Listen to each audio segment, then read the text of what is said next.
नमस्कार, आदाब, सत श्री अकाल, जय हिंद मेरे प्यारे दोस्तों। स्वागत है आपका एसआरसी सेंटर के इस नए वीडियो में।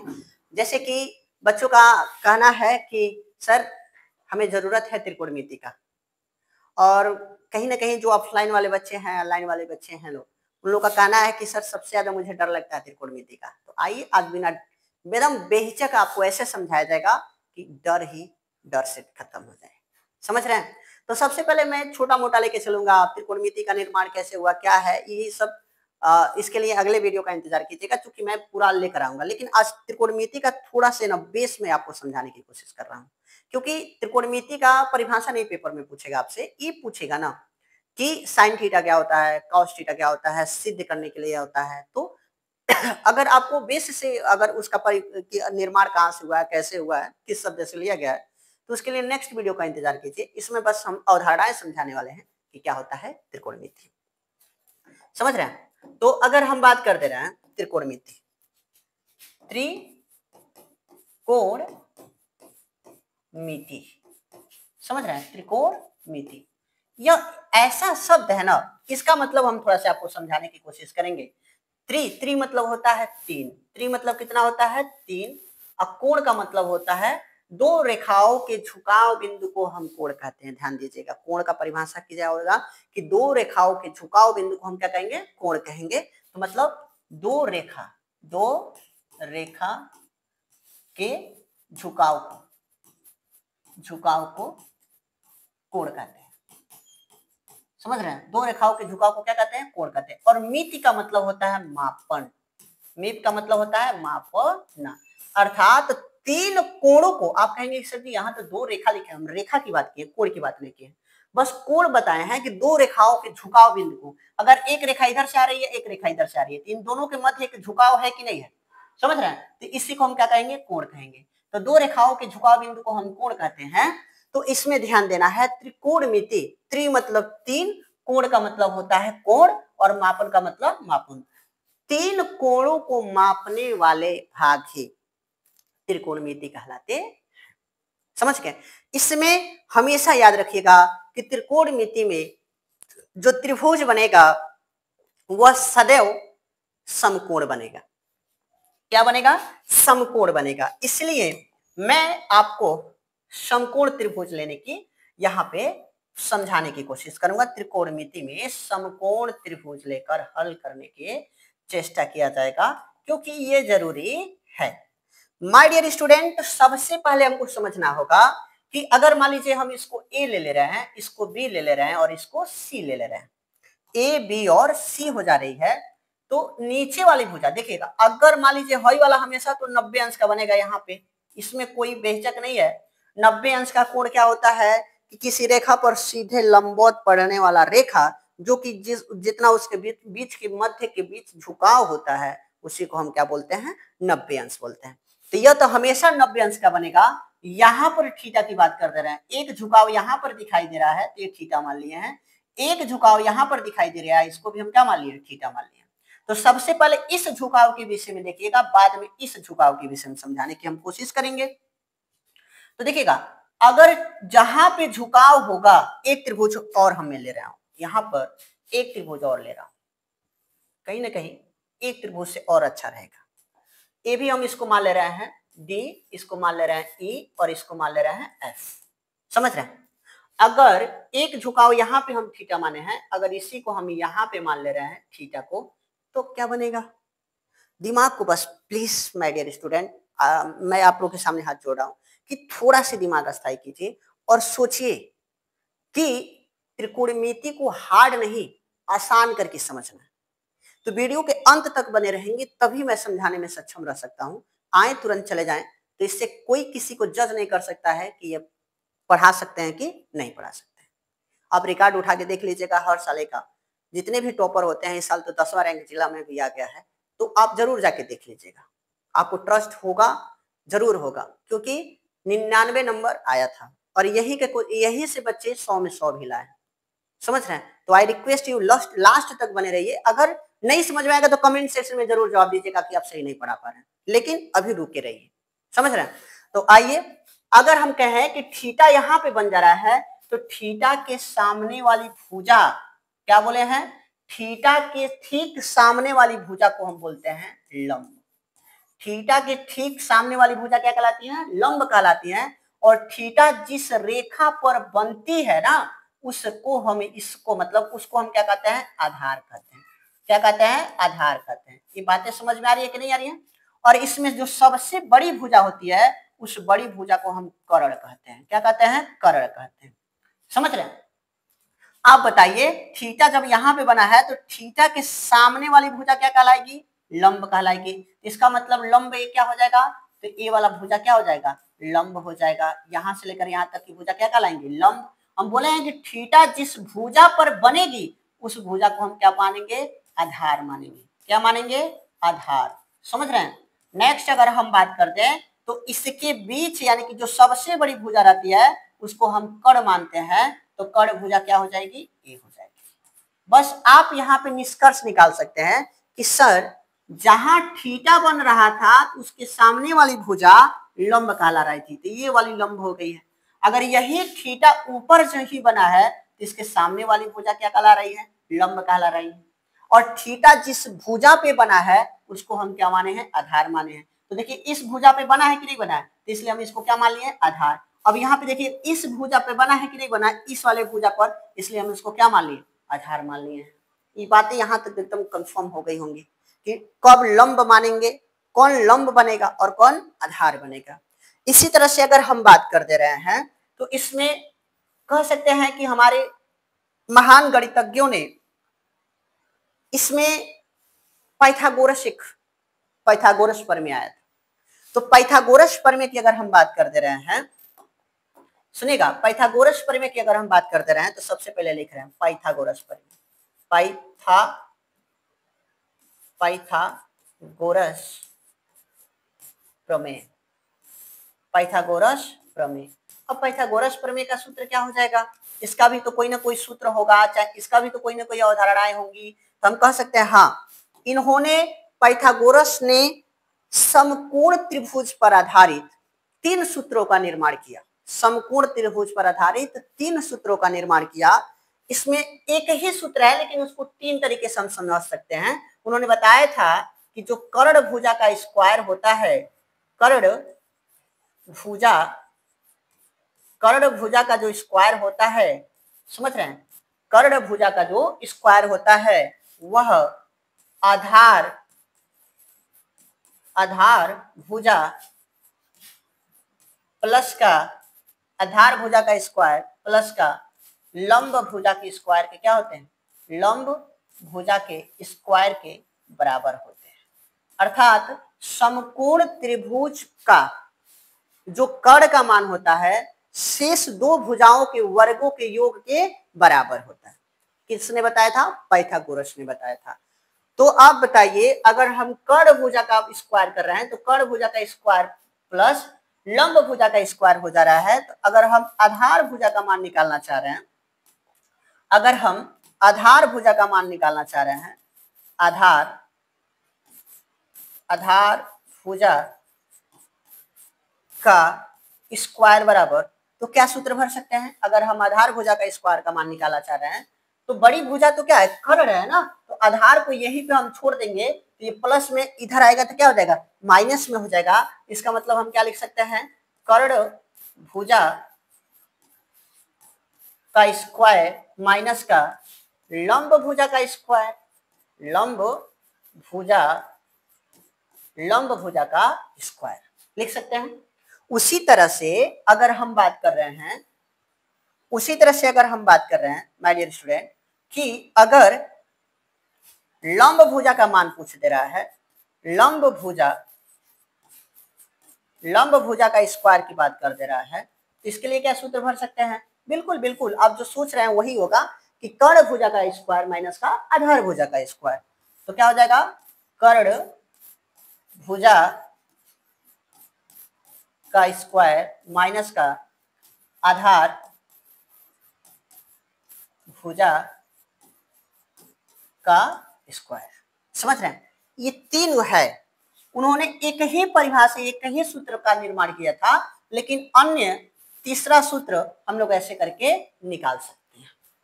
इसको थोड़ा से नोट करके लिख लीजिएगा, नोट डाउन करके लिख लेंगे तो सबसे सही रहेगा। चलिए इसको हम छोटा कर दे रहे हैं, इसका स्क्रीन ही शॉट ले लीजिए, समझ रहे हैं, इसका स्क्रीनशॉट ले लीजिए, बस इतना ही ध्यान देना है हमको, इसका स्क्रीनशॉट ले लीजिए, हो गया होगा। चलिए अब हम क्वेश्चन पे आते हैं कि इन्होंने यानी कि त्रिकोणमिति में सबसे पहले होता है, अगर हम बात कर दें तो मूल अनुपातिक सूत्रों को हम बात कर दे रहे हैं। इसमें कितने मूल अनुपातिक सूत्र होते हैं समझ रहे हैं, एक होता है साइन थीटा, एक होता है कॉस थीटा और एक होता है टेन थीटा, समझ रहे हैं। इन दो तीनों का एक एक भाई होता है, समझ रहे हैं, एक एक भाई होता है। भाई का काम है, अगर छोटा भाई सीधा कर रहा है ना तो बड़ा भाई उल्टा करेगा, बड़ा भाई उल्टा करता है तो सीधा भाई सीधा कर देता है छोटा भाई। तो इसमें एक एक की बात कर दे रहे हैं। तो पहला होता है साइन थीटा, दूसरा होता है कॉस थीटा और तीसरा होता है टेन थीटा।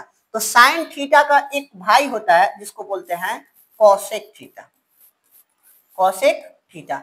उसी तरह से सेक कॉस थीटा का भाई होता है सेक थीटा, समझ रहे हैं, और टेन थीटा का भाई होता है कॉट थीटा। बस इसको दिमाग में बैठा के रखिएगा। तीन गो मूल सूत्र होते हैं, तीन गो मूल मान होते हैं, साइन थीटा, कॉस थीटा और टेन थीटा।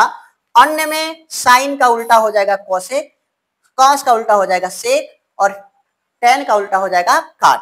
तो इसका मतलब ये हुआ कि अगर हम इसको सही से लिखना चाहें तो क्या हम लिख सकते हैं क्या कि साइन थीटा बराबर 1/cosec थीटा, 1/cosec थीटा किसके बराबर, साइन थीटा बराबर। लेकिन अगर यहीं पर ऐसे होता कि कॉसेक थीटा दे दिया होता, साइन थीटा का मान पूछता, इसके लिए सूत्र होता है 1/sin थीटा, या एक दूसरे के उल्टा होते हैं, समझ रहे हैं। नेक्स्ट अगर हम बात कर दे रहे हैं तो क्या हो जाएगा, cos थीटा, cos थीटा का उल्टा होता है 1/sec थीटा, 1/sec थीटा। लेकिन अगर हम कह दें कि नहीं हमको सेक थीटा का मान निकालना है तो क्या निकाल सकते हैं, 1/cos थीटा निकाल सकते हैं। इसको नोट डाउन करते चलिएगा क्योंकि यही आपका निचोड़ है, यही त्रिकोणमिति है और यही देगा आपको अच्छा से अच्छा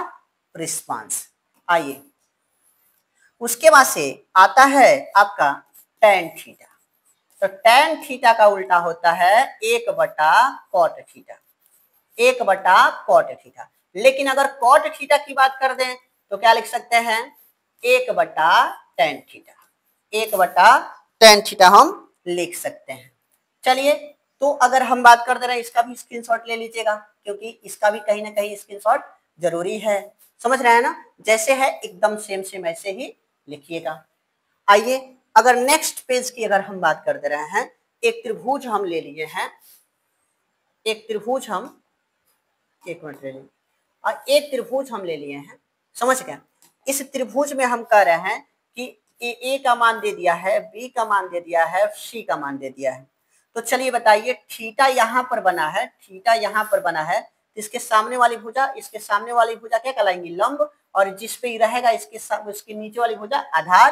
तो ये बताइए अगर हम लंब की बात कर दे रहे हैं तो लंब बराबर कितना हो जाएगा, तो ए बी हो सकता है कि नहीं हो सकता है। लंब क्या है, यहाँ से लेकर यहाँ तक की दूरी लंब है, तो लंब क्या है, ए बी है, लंब क्या है, ए बी।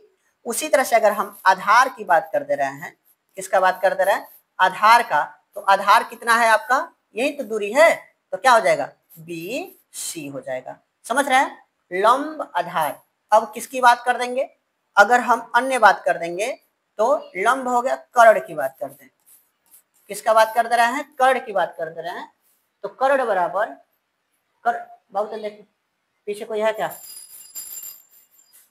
कर्ण बराबर क्या हो जाएगा, इसका सूत्र, कर्ण बराबर सूत्र हो जाएगा इसका, यही तो कर्ण है, यहां से लेकर यहां तक की दूरी, तो ए सी हो जाएगा, ठीक है। इजाज बाहर देखो कोई आया है क्या।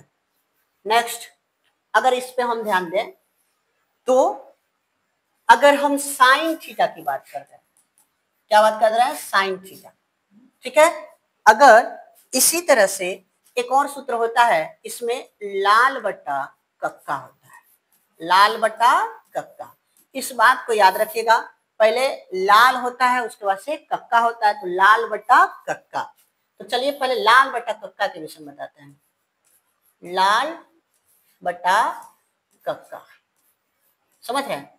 अगर एल बटा के हो रहा है तो एल बटा के एक हो सकता है, ए बटा के हो सकता है, एक एल बटा ए हो सकता है, यही तो हो सकता है। तो अगर हम बात कर दे रहे हैं कि साइन थीटा, तो साइन थीटा बराबर सूत्र क्या होता है? लंब बटे का कर्ण। क्या होता है? लंब बटे का कर्ण। तो आप बताइएगा साइन थीटा बराबर, इसमें बताइए लंब क्या है? ए बी है कि नहीं है? तो इसका अब ए बी की जगह पर 5 कुछ भी दे सकता है, मान दे सकता है, तो हम क्या लिख सकते हैं? ए बी, तो ए बी रख दीजिए, लंब है। अब कर्ण क्या है? देखिए कर्ण, तो कर्ण की जगह पर कितना दे दिया है? ए सी, तो इसके जगह पर क्या रख दीजिए? ए सी रख दीजिए। समझ रहे हैं? उसी तरह से अगर हम cos थीटा की बात कर दे रहे हैं तो cos थीटा बराबर सूत्र क्या होता है भाई? देखिएगा ए वाला होता है साइन का, ए होता है cos का, समझ रहे हैं, और ए होता है tan का। किसका होता है? tan का। तो इसमें cos थीटा बराबर हम क्या लिख सकते हैं? तो cos थीटा बराबर सूत्र होता है, cos थीटा बराबर सूत्र क्या होता है? तो देखिए आधार बटा लंब, आधार बटा लंब। देखिएगा आधार बटा कितना हो जाएगा? लंब हो जाएगा। तो अब बताइए इसमें आधार क्या है? BC है, और लंब क्या है? लंब देखिए AB है, तो AB रख दीजिए। समझ रहे हैं ना? मैं बार बार इसमें देख रहा हूँ कि माइक ना बंद हो जाए। चलिए उसके बाद से फिर से अगर हम tan थीटा की बात कर दे रहे हैं, tan थीटा की बात कर दे रहे हैं, तो tan थीटा बराबर क्या है? लंब बटा आधार है। तो सॉरी इसका देखिएगा आधार बटा कर्ण होता है माय डियर स्टूडेंट, इसमें आधार बटा कर्ण होता है। तो कर्ण इसमें कितना है? AC है, तो AC भरिएगा, सॉरी AC। और उसी तरह से tan थीटा बराबर क्या होता है? लंब बटा आधार होता है। तो लंब इसमें कितना दे दिया है? देखिए लंब कितना है? AB, और आधार कितना दे दिया है? लंब बटा आधार होता है, तो आधार कितना दे दिया? BC। तो इसके जगह पे क्या भर दीजिएगा?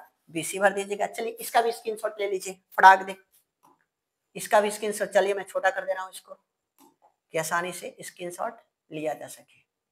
समझ रहे हैं? लेकिन अगर इसी का हम उल्टा कर दे रहे हैं, तो अभी को जस्ट मैं बताया हूं कि साइन थीटा बराबर क्या होता है?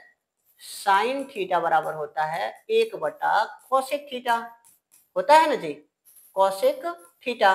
तो साइन थीटा का मान बताइए कितना मिला है? साइन थीटा बराबर क्या मिला है? एल बटा के ना, देखिए एल बटा के मिला है, तो इसके जगह पर एल बटा के रख सकते हैं, बराबर 1 बटा कोसेक थीटा। अब इसका गुणा इसमें कर दीजिए और इसका गुणा इसमें कर दीजिए, तो एल कोसेक थीटा लिख सकते हैं, बराबर का के हो जाएगा। भाई गुणा के रूप में इधर आएगा तो भाग के रूप में हो जाएगा। तो डायरेक्ट हम कर सकते हैं, लेकिन हमको तुरंत आपको पूरा लेके चलना है ना, तो एल बटा क्या लिख सकते हैं? के। अर्थात कोसेक थीटा देखिएगा यहाँ एल बटा के है, यहाँ पर के बटा एल दिखाई दे रहा है कि नहीं? उल्टा है ना जी। तो इसका मतलब ये हुआ कि अगर इसी तरह से अगर हम cos थीटा का मान निकालें, तो cos थीटा बराबर देखिए कितना निकला है? cos थीटा बराबर a बटा के है, तो k बटा a हो सकता है कि नहीं हो सकता है? तो इसका भी मान तो कुछ निकला था, तो इसका डायरेक्ट उल्टा कर दीजिएगा, इसका AC बटा BC कर दीजिएगा, AB कर दीजिएगा। और इसका k की जगह पर क्या है? देखिए k की जगह पर AC है, तो यहाँ पर AC बटा a की जगह पर क्या है? BC, तो BC कर दीजिएगा।